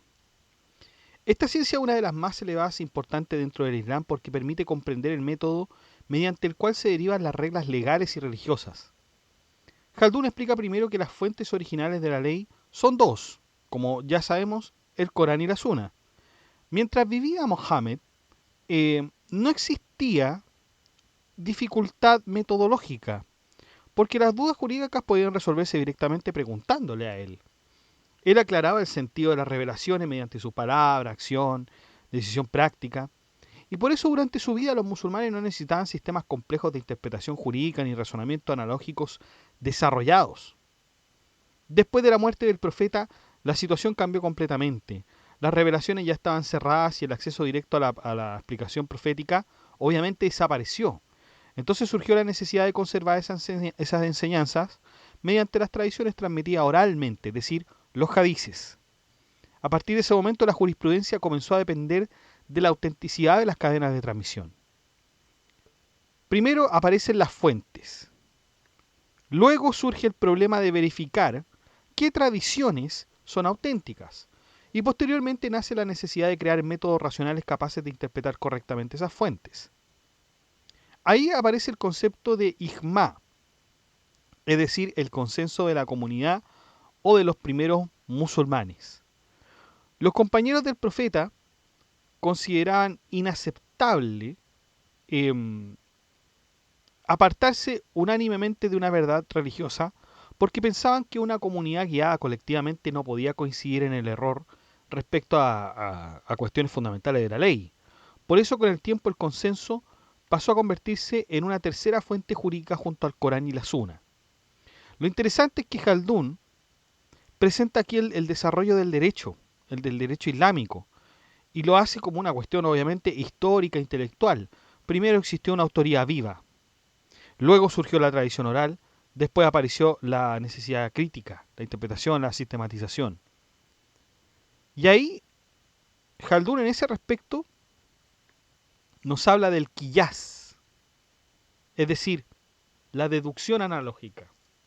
Claro, tras la muerte de Mohammed comenzaron a surgir problemas jurídicos, como sabemos, nuevos, que no se tenían anteriormente. Y tampoco aparecían expresamente resueltos en el Corán ni en la Sunna. Entonces los compañeros del profeta debieron encargarse de esos temas. Y la solución consistió en comparar los nuevos problemas con otros ya resueltos por los textos sagrados. Cuando encontraban semejanza sustancial entre ambos casos, aplicaban la misma regla jurídica. Esta operación intelectual es precisamente lo que recibe el nombre de qiyas. Jaldún muestra aquí que la analogía jurídica no es una invención arbitraria, es un procedimiento racional, cuidadosamente regulado. Los primeros juristas no actuaban según sus opiniones puramente personales, sino que intentaban descubrir si existía una causa común entre dos situaciones semejantes, si la había considerado legítimo extender la norma de un caso al otro. Jaldún insiste además en que este método fue aceptado colectivamente por los primeros musulmanes y por ello adquirió legitimidad jurídica. El Qiyas terminó convirtiéndose en la cuarta fuente del derecho islámico, junto al Corán, la Suna y el consenso.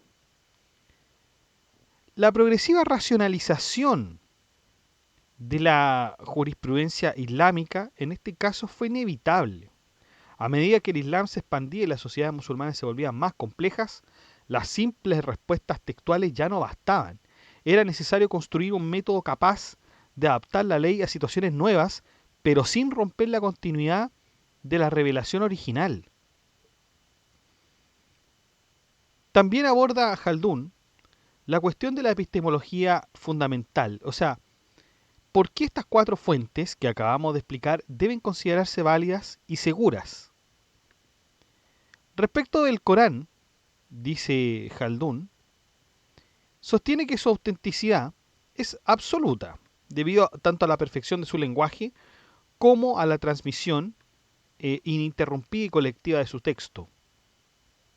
En cuanto a la Suna, su autoridad se basa en el consenso universal de los musulmanes acerca de la obligación de seguir las enseñanzas del profeta, obviamente.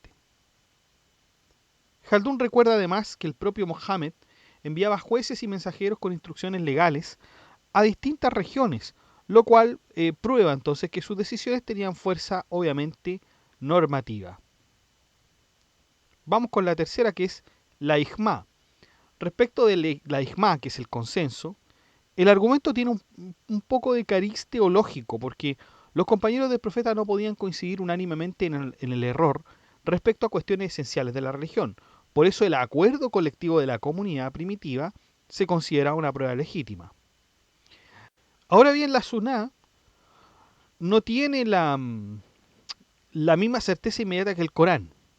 Mientras el Corán fue transmitido colectivamente y conservado de manera pública, la Suná llegó a través de narradores individuales y cadenas de transmisión orales. Por ello fue necesario desarrollar métodos críticos capaces de verificar la autenticidad de esas tradiciones. Jaldún explica que el jurista debe examinar cuidadosamente esas cadenas de transmisión, investigando la honestidad, la memoria y la confiabilidad de cada narrador. Solo cuando la transmisión genera convicción suficiente, puede una tradición convertirse en fundamento legítimo de una norma jurídica. La autoridad religiosa, entonces, no depende únicamente del contenido del texto, también de la legitimidad histórica de su transmisión. La verdad jurídica, entonces, necesita una genealogía confiable. Después, Jaldún menciona otro problema importante, que son las contradicciones aparentes entre tradiciones. Claro, algunas narraciones parecen oponerse entre sí. Y ahí el trabajo del jurista es determinar cuál fue pronunciada antes y cuál después, distinguiendo así entre el texto abrogante y el abrogado, que ya habíamos explicado. Esta cuestión del naksh o abrogación era esencial porque permitía resolver conflictos normativos dentro de la propia tradición islámica. También está el problema del lenguaje, porque Jaldún afirma que las normas religiosas no pueden comprenderse correctamente sin conocer el significado exacto de las palabras y combinaciones. Explica que en los primeros tiempos del Islam, los árabes poseían naturalmente el dominio de su lengua, comprendían espontáneamente las sutilezas del árabe coránico y de la expresión profética. Por eso no necesitaban gramáticas ni tratados lingüísticos. Pero con el paso del tiempo la situación cambió. La expansión del Islam incorporó pueblos no árabes y además el propio árabe comenzó a transformarse históricamente. Como consecuencia, las antiguas capacidades lingüísticas dejaron de ser naturales y debieron convertirse en ciencias sistemáticas.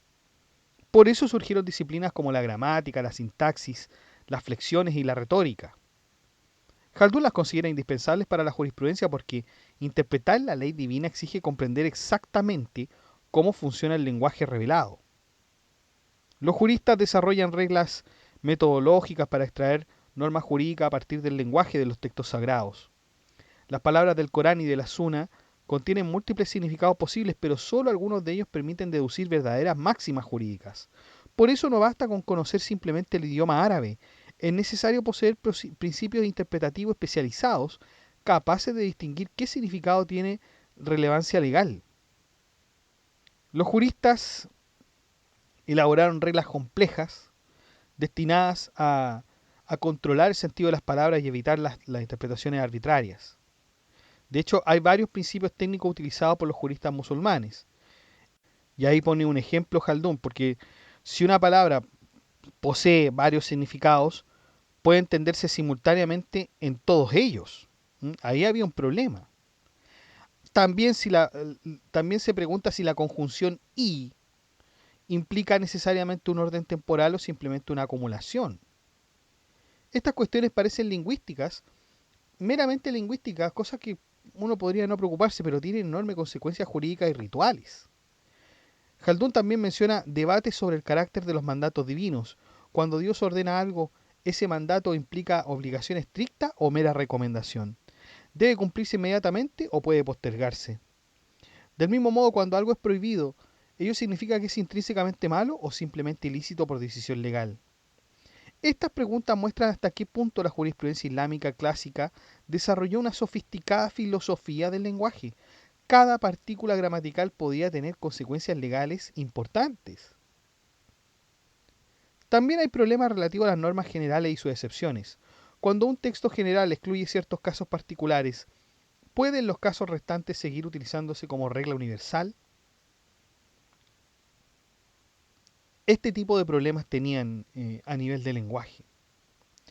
Después, Jaldún vuelve sobre el quiyás, esta deducción analógica, y explica que la analogía exige identificar cuidadosamente la característica esencial que justifica una norma. El jurista debe descubrir qué rasgo específico produce el juicio legal y verificar luego si ese mismo rasgo aparece en el nuevo caso que desea resolver. El primero en escribir una obra dedicada específicamente a esta materia fue Al-Shafi'i. Se refiere aquí a su famosa Risala, considerada tradicionalmente el texto fundacional del Usul al-Fiqh. Jaldún destaca que en ella Al-Shafi'i trató temas fundamentales como los mandatos y prohibiciones divinas, las formas de expresión lingüística, las tradiciones transmitidas, la abrogación y la deducción analógica. Y esto era súper importante porque antes de Al-Shafi'i existían prácticas jurídicas, razonamientos interpretativos, pero todavía no se había construido un sistema metodológico coherente que organizara todas esas operaciones intelectuales. La Risala representa precisamente el intento de convertir la interpretación jurídica en una ciencia racional, estructurada. Jaldún va mostrando cómo otras escuelas jurídicas desarrollaron y ampliaron este trabajo. Los juristas hanafitas escribieron numerosas obras profundizando los principios metodológicos y refinando las reglas interpretativas. También hay una distinción muy importante que hace Jaldún entre juristas y los teólogos escolásticos, porque ambos escribieron sobre fundamentos jurídicos, pero con enfoques distintos. Según Jaldún, los juristas prácticos se mantenían más cerca de los problemas concretos del derecho. Sus obras estaban llenas de ejemplos, aplicaciones y discusiones relacionadas con casos jurídicos específicos. El primer objetivo era resolver cuestiones reales de jurisprudencia. En cambio, los teólogos escolásticos tendían a abstraer los problemas y a tratarlos desde un punto de vista más racional y filosófico. Transformaban las cuestiones jurídicas en problemas teóricos susceptibles de ser demostrados mediante razonamientos lógicos. Y ahí había obviamente una tensión muy característica de la civilización islámica: razón especulativa y práctica jurídica. ¿Quién pesa más? Como los juristas estaban más vinculados a la realidad concreta del derecho, mientras los teólogos intentaban reorganizar todo el saber bajo estructuras más universales, y claro, eso producía tremendos roces. Señala además el papel de Abu Said al-Dabusi, a quien atribuye un desarrollo particularmente profundo de la teoría de la analogía jurídica. Según Jaldún, este jurista refinó enormemente el análisis metodológico y estableció reglas más precisas para el razonamiento analógico. Las ciencias entonces evolucionan gradualmente hacia formas cada vez más complejas y sistemáticas. Primero, como ya habíamos dicho, existe una práctica espontánea, luego aparecen fórmulas parciales y finalmente surge la organización científica completa. Con estos desarrollos, la ciencia de los fundamentos jurídicos alcanzó una especie de madurez intelectual. Los principios quedaron ordenados, clasificados y estructurados de manera estable. El método desarrollado por los escolásticos tuvo una gran difusión, y esto significa que la teoría jurídica islámica dejó de ser solamente un instrumento práctico para juristas y comenzó a convertirse en una disciplina altamente racionalizada, cercana a la lógica y a la filosofía especulativa. Hay dos obras fundamentales pertenecientes a la escuela Ash'ari: el Kitab al-Burhan de al-Juwayni, a quien llaman el Imam al-Haramain, y también el al-Mustafa de al-Ghazali. Estas obras representan uno de los puntos culminantes de la sistematización racional del derecho islámico. También está el título de Burhan, que es la prueba demostrativa, que ya revelaba un espíritu intelectual de esta corriente. La jurisprudencia debía apoyarse en demostraciones rigurosas, y eso quizá era lo más difícil. Porque no era simplemente transmitir doctrinas antiguas, había que justificar racionalmente cada principio metodológico. Y con Al-Ghazali esto se vuelve todavía más profundo, porque Al-Ghazali, filósofo que nosotros hemos visto en el blog y en el canal, no solo organiza los fundamentos jurídicos, intenta armonizar lógica, teología y derecho dentro de un mismo sistema intelectual. Y a Khaldun parece que admiraba esta madurez metodológica. Y ahí se presentaba otra cuestión, y es que las disputas teológicas influían directamente sobre la teoría jurídica. La manera en que uno concebía la razón, la voluntad divina o el lenguaje afectaba inmediatamente la interpretación de la ley. Algunos consideraban estos 4 libros como las bases fundamentales de la disciplina. Entonces, los autores posteriores comenzaron a resumir, a reorganizar y a sintetizar esas grandes obras.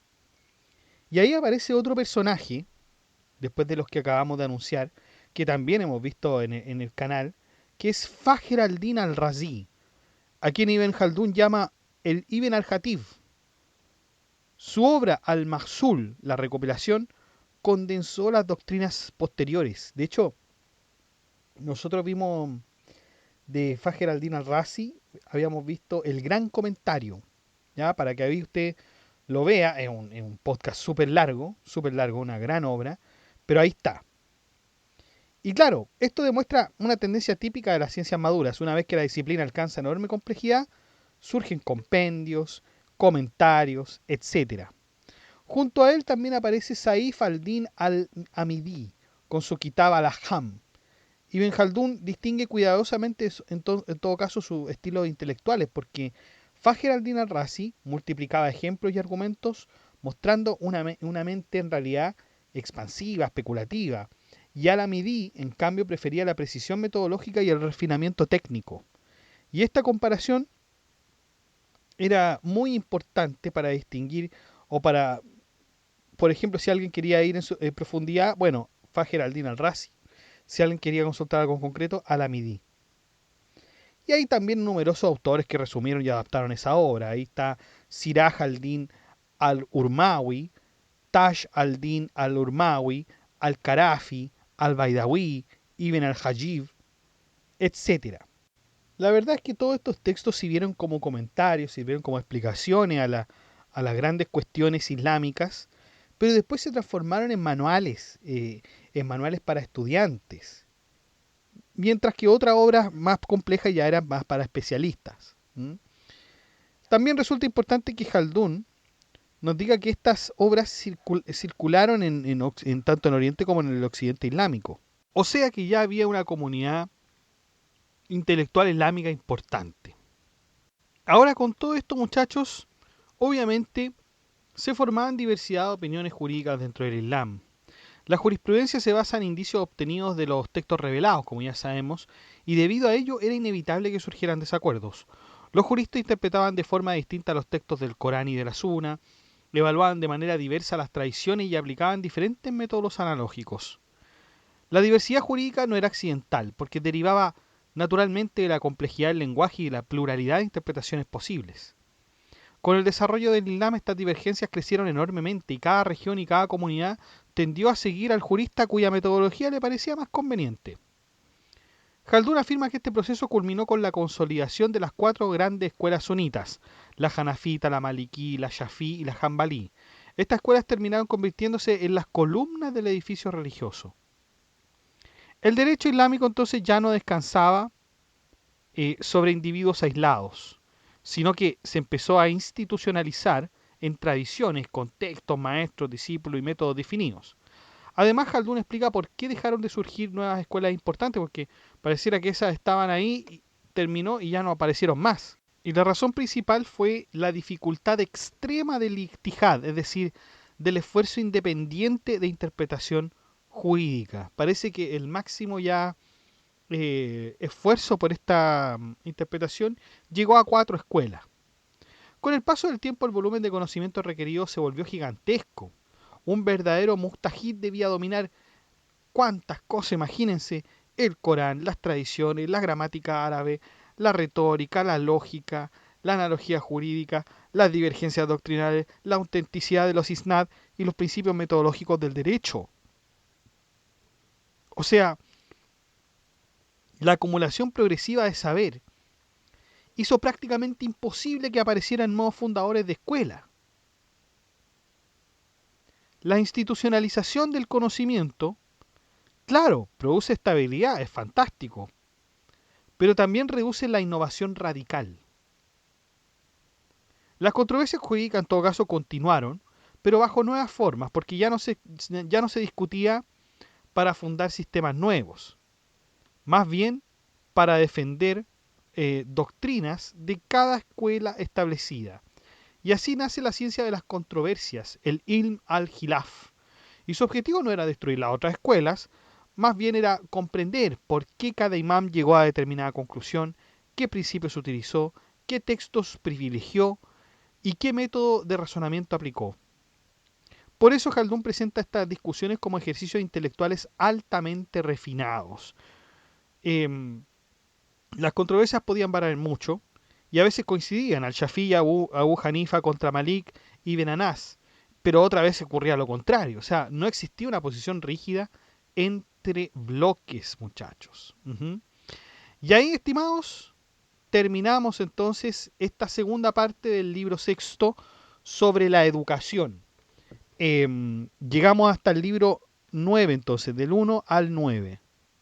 Ya sabemos entonces que cuando, y esto es el criterio de la sabilla, ¿no? O más bien del desarrollo histórico de la ciudad y todo el tema.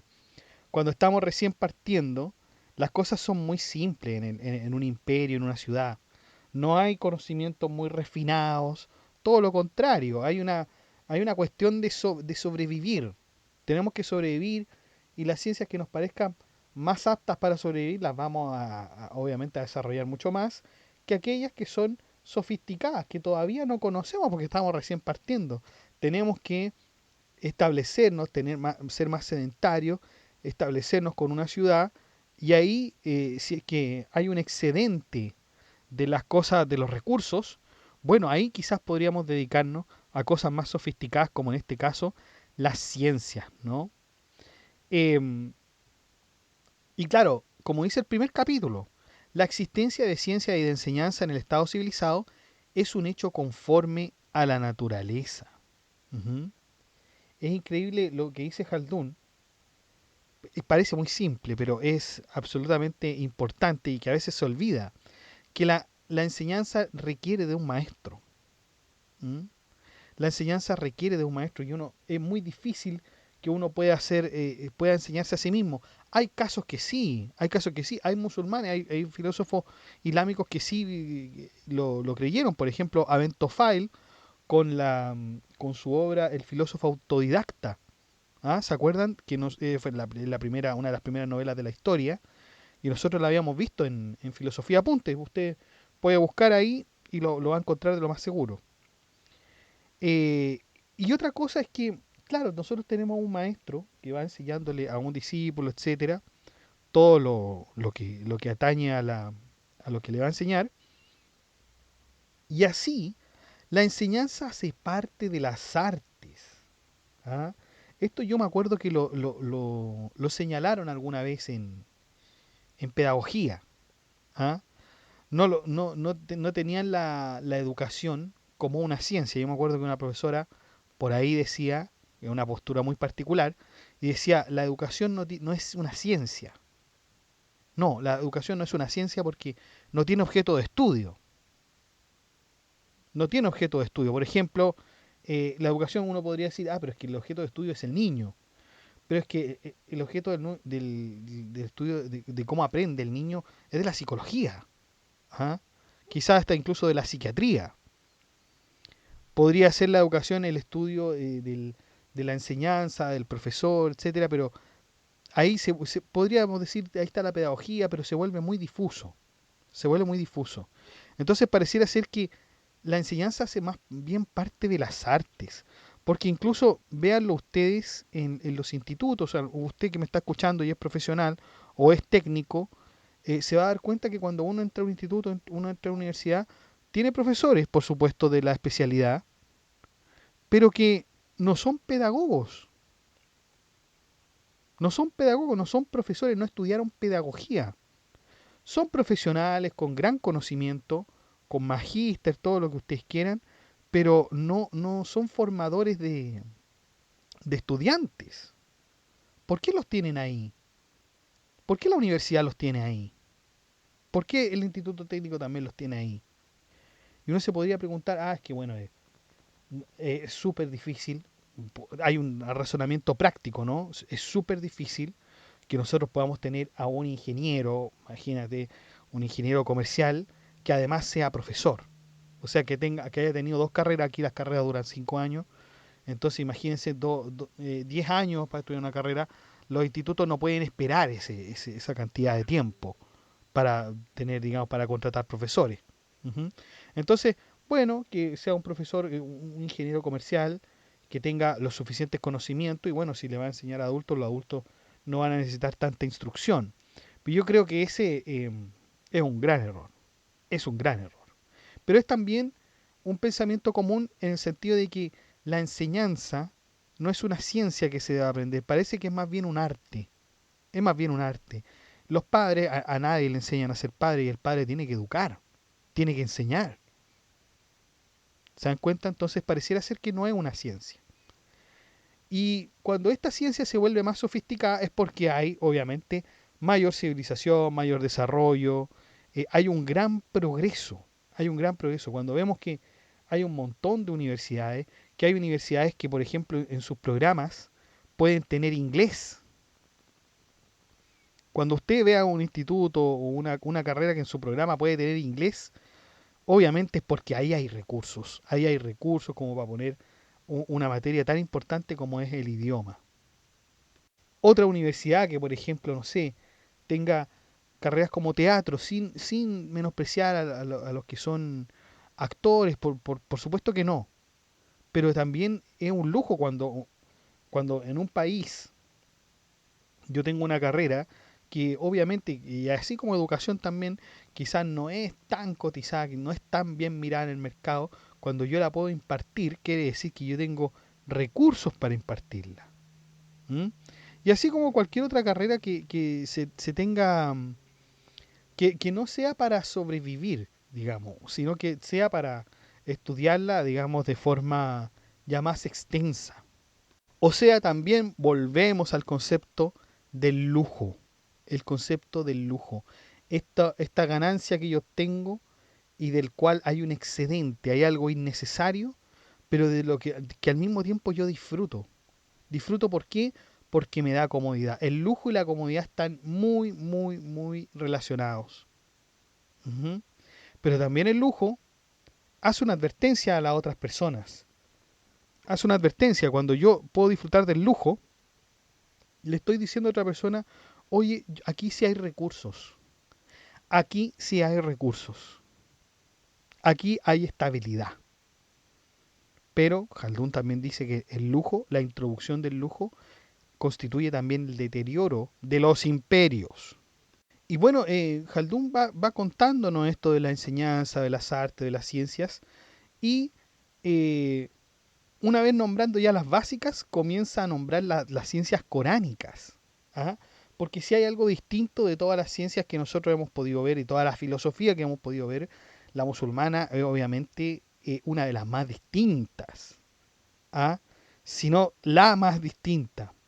Y tiene toda una ciencia por detrás. O sea, la ciencia del Corán que se basa en la jurisprudencia, se basa en el derecho, se basa en la teología. Y aquí sí que se fue, pero obviamente a extender Jaldún con respecto a esta ciencia, porque la verdad es que es bastante grande. Es bastante grande, ¿por qué? Porque hay muchísimas interpretaciones. Hay muchísimas interpretaciones, como también en la otra religión. O sea, ¿por qué tenemos tantas religiones cristianas? Porque hay un montón de interpretaciones. Y los musulmanes no estuvieron exentos de ese desarrollo, de tener que objetarse, obviamente, todas las cosas que dice el Corán, todas las cosas que dijo el profeta.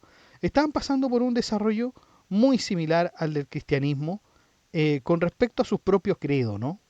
Pero es interesante al mismo tiempo porque Jaldún nos empieza a decir que eh, el Corán tiene fuentes, así como el derecho, ¿ya? O sea, nosotros tenemos las fuentes de derecho, la ley, la constitución, la jurisprudencia que acaba de decir Jaldún, la doctrina, los tratados internacionales, la equidad, los principios generales del derecho, etcétera. O sea, aquí Jaldún está explicándonos cómo fue el desarrollo del derecho islámico, ¿m? Que la verdad es que se ve muy, muy, muy interesante. Para mí explicó, digamos, de pasada de explicarnos la historia del Islam y las ciencias que se desarrollaron en él, también nos aprovechó de enseñar algo de derecho. Y yo creo que esto ha sido muy, muy interesante. Y seguimos con la educación, muchachos. Seguimos con la educación. Pero esta vez nos vamos a concentrar, yo creo que en 2 capítulos nomás en la próxima entrega, que es de la teología escolástica. O sea, aquí en el próximo capítulo vamos a hablar de teología pura con Ibn Jaldún. Y es bastante largo, ese capítulo ya es bastante largo, muchachos. Por eso he tratado de dividirlo porque nos han salido bastante largos los textos de Ibn Jaldún. Y el capítulo 11 también, que es la ciencia del sufismo. ¿Ah? Vamos a después ir con el capítulo 10 y 11 porque son absolutamente religiosos. O sea, ahí nos vamos a centrar netamente en la religiosidad. Los dejo invitados al grupo de WhatsApp para que se enteren de las últimas novedades y al de la comunidad para que hablemos este y otros temas.